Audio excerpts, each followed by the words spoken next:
ओम साई राम। बाबा को शत शत प्रणाम। मेरे अंदर साईं और आपके अंदर साईं को भी प्रणाम। आप सबने सुना होगा कि किस्मत से ज़्यादा और समय से पहले किसी को भी कुछ नहीं मिलता, ये सच है। पर कई बार हमारी भक्ति में इतनी पावर्स होती हैं कि भगवान अगर हमारी किस्मत में भी नहीं है तो देने के लिए मजबूर हो जाते हैं, भक्त के वश में हो जाते हैं भगवान। तो मैं इस पे आपको एक कहानी सुनाती हूँ। एक औरत थी जिसकी कोई भी संतान नहीं थी, वो बहुत दुखी रहती। तो वो हजरत मूसा के पास जाती हैं। हजरत मूसा वो हैं जिनकी अल्लाह से सीधी बात होती थी। उनके पास जाती हैं और कहती हैं कि आपकी अल्लाह से सीधी बात होती है, आप अल्लाह से पूछना कि मुझे संतान सुख कब मिलेगा। तो हजरत मूसा कहते हैं ठीक है, मैं अल्लाह से बात करूँगा। जब उनकी अल्लाह से बात होती है तो वो पूछते हैं कि मुझे एक रास्ते में औरत मिली थी, वो कहती है कि मैं आपसे पूछूं कि मुझे संतान सुख कब मिलेगा, तो आप कृपया बताइए उन्हें संतान सुख कब होगा।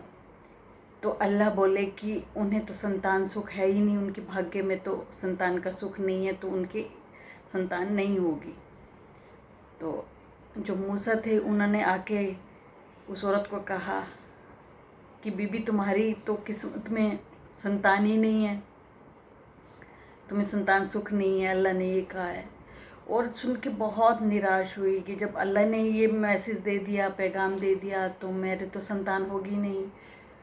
वो रोने लग गई बहुत। वो फिर इधर उधर भटकती रहती पागलों की तरह। तो एक दिन वो भटकते भटकते एक जंगल में पहुंची। वहाँ उसने देखा कि एक फ़कीर तपस्या कर रहे हैं और तपस्या में वो मगन है।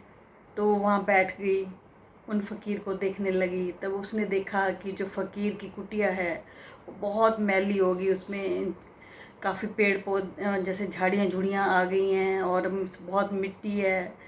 जो वो फ़कीर थे काफ़ी टाइम से शायद तपस्या में लीन थे, तो उनकी झोपड़ी बहुत गंदी हो गई थी, आसपास भी बहुत कटीली झाड़ियाँ सी निकल आई थी। ये देख के उस औरत के मन में आया क्यों ना मैं सफाई कर दूं, इस झोपड़ी की सफाई कर दूं। तो उसने सफाई की, कुछ सफाई की, उसको बहुत अच्छा लगा। तो अब तो उसने रोज़ का नियम बना लिया कि वहाँ आती और उसकी उस झोपड़ी की सफाई करती और बैठ के फिर उस फ़कीर को देखा करती। धीरे धीरे वो जो झोपड़ी थी बहुत सुंदर बन गई। उसने पौधे लगा दिए, फूल लगा दिए, उसको लीप दिया, वहाँ एक बहुत सुंदर जगह बन गई। तो एक दिन वहाँ बैठी तो इतने में उस फ़कीर की तपस्या भंग हुई। फ़कीर ने जब आंखें खोली तो देखा कि सामने बहुत सुंदर झोपड़ी, सुंदर सुंदर फूल। उनका दिल बहुत खुश हुआ। उन्होंने कहा मुझे तो काफ़ी टाइम हो गया तपस्या में, भाई इतनी सफाई किसने की। तब उन्होंने देखा कि वो सामने एक औरत बैठी है। तो उन्होंने कहा ये सब किसने किया, इतना सुंदर किसने बनाया झोपड़ी को। तो उस औरत ने कहा कि बाबा मैंने बनाया, आप तो तपस्या में लीन थे, तो आपकी झोपड़ी बहुत गंदी हो गई थी, तो मैंने इसको साफ़ सुथरा कर दिया।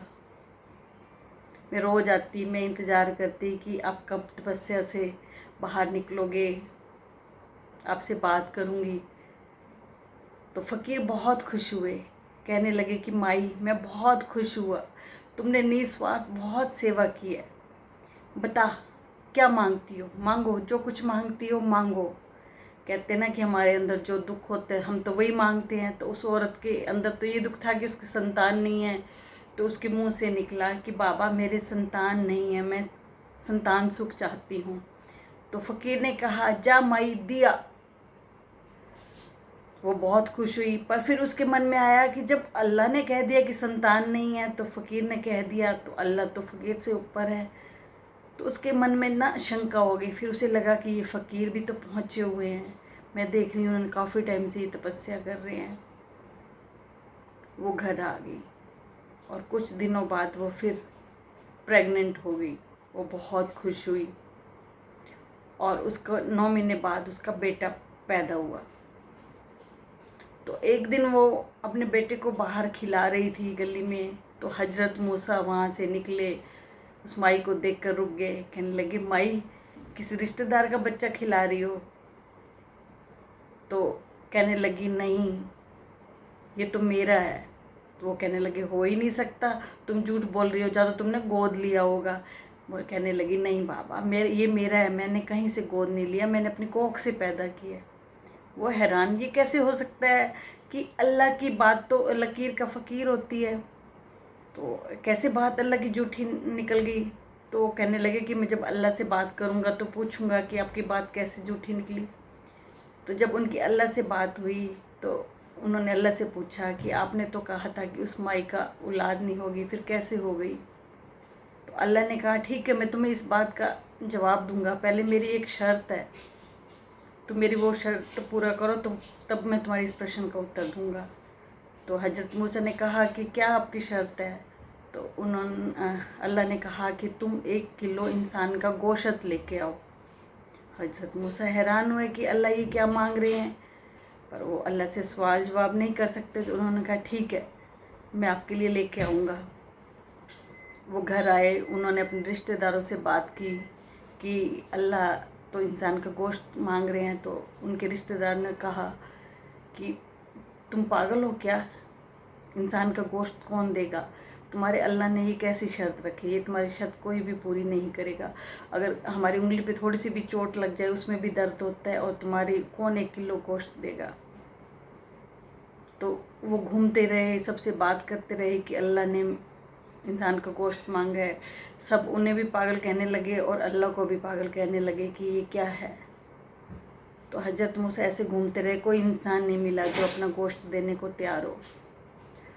तो वो निराश हुए कि मैं अब अल्लाह को जाके क्या जवाब दूंगा, और मेरे प्रश्न का उत्तर भी नहीं मिलेगा। ऐसे सोच करते हुए वो फिर उसी जंगल में आ गए जहाँ उस फ़कीर की कुटिया थी।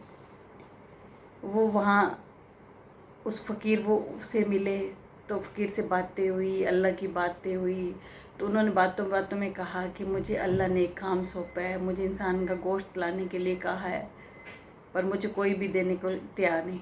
तो ये फ़कीर सुन के बोले, अल्लाह ने मांगा इंसान का गोश्त, बताओ कहाँ का गोश्त मांगा है, मैं तुम्हें देने के लिए तैयार हूँ।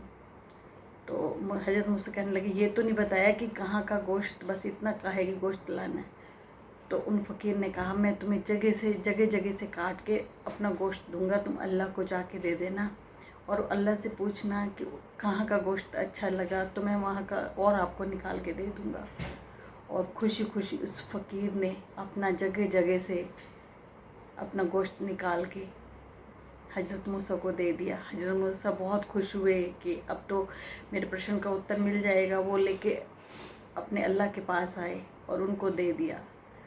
तो अल्लाह ने कहा, मूसा मुझे लगता है कि तुम्हें तुम्हारे प्रश्न का उत्तर मिल गया होगा। ये देखो, ये मेरा भक्त है जो मेरे लिए कुछ भी करने को तैयार है। उसने तुम्हें जगह जगह से निकाल के गोश्त दे दिया कि कहाँ का अल्लाह को अच्छा लगेगा, जो मेरे पे मर मिटने को तैयार है। बताओ उस भक्त की मैं बात को कैसे ना मानूं। मेरे उस भक्त ने उस औरत को कह दिया कि जा, तुझे संतान सुख दिया, तो मैं अपने उस भक्त की बात को कैसे झुठलाऊं। तो मुझे उस औरत को संतान सुख देना ही पड़ा। तो इस कहानी का ये मतलब है कि भक्तों के वश में होते हैं भगवान।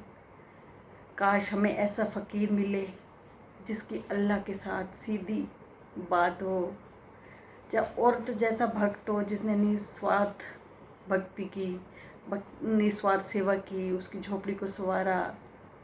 जबकि वो तो ये मान ही चुकी थी कि मेरे संतान सुख नहीं है, उसने निस्वार्थ भाव से उसकी झोपड़ी को, फ़कीर की झोपड़ी को बहुत सुंदर बना दिया। सच में अगर हमारी भक्ति में पावर्स है तो हमें भगवान वो भी दे देता है जो हमारी किस्मत में नहीं होता। बस आज इतना ही। ओम साईं राम।